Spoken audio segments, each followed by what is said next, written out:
అందరికీ నమస్కారం. ఇవాళ మనము భీమవరం దగ్గర ఉన్న యనమదూరు అనే గ్రామంలో ఉన్న గుడిలో అయితే ఉన్నాము. ప్రత్యేకత వచ్చేసి నాకు మన చాగంటి గారి ప్రవచనాల్లో చెప్తే నేను విని ఇక్కడికైతే వచ్చానన్నమాట. ఇక్కడ మనకి స్వామివారు శీర్షాసనంలో ఉంటారు, అంటే తలకిందులుగా ఉంటారనమాట.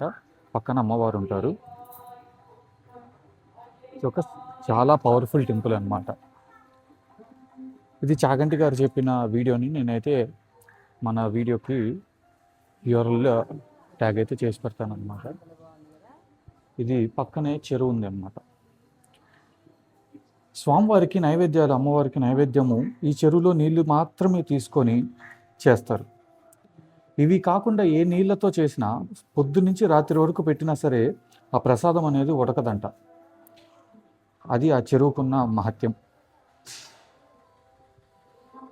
మనం ఇప్పుడు లోపలికి వెళ్ళి స్వామివారిని అయితే దర్శనం చేసుకుందాం. ఇది గుడి ప్రెమిసెస్ అన్నమాట.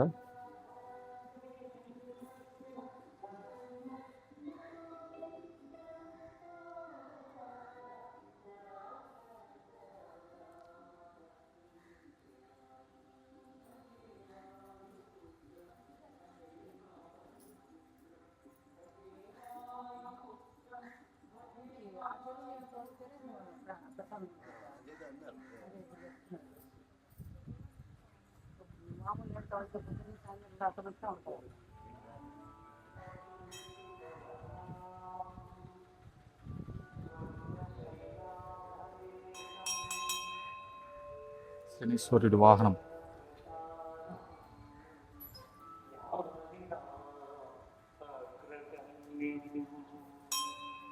లోపల మనము స్వామివారిది, అమ్మవారి దర్శనం అయితే చేసుకున్నాం అన్నమాట. నేను ఇందాక చూపించినట్టు ఆ నదిలో నుంచి నీళ్లు తీసుకొని స్వామివారికి నైవేద్యం అనేది తయారు చేస్తారు. అలా కాకుండా ఏ నీళ్ళతో చేసినా ఎంతసేపు అయినా సరే ఆ బియ్యం అనేది ఉడకదంట. ఇది మనకి చాగంటి గారు ఏదైతే చెప్పారో అదే అనమాట. అదే కనిపిస్తున్న స్వామివారి నది.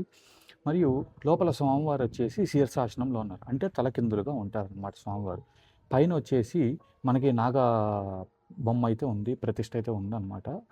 అండ్ పక్కనే మనకి అమ్మవారు ఉన్నారు, పార్వతి అమ్మవారు. అమ్మవారు వచ్చేసి బాలింత అనమాట. అమ్మవారి ఒడిలో కుమారస్వామి అయితే ఉన్నారనమాట. ఇది గుడి లోపల స్వామివారి విగ్రహము మరియు అమ్మవారి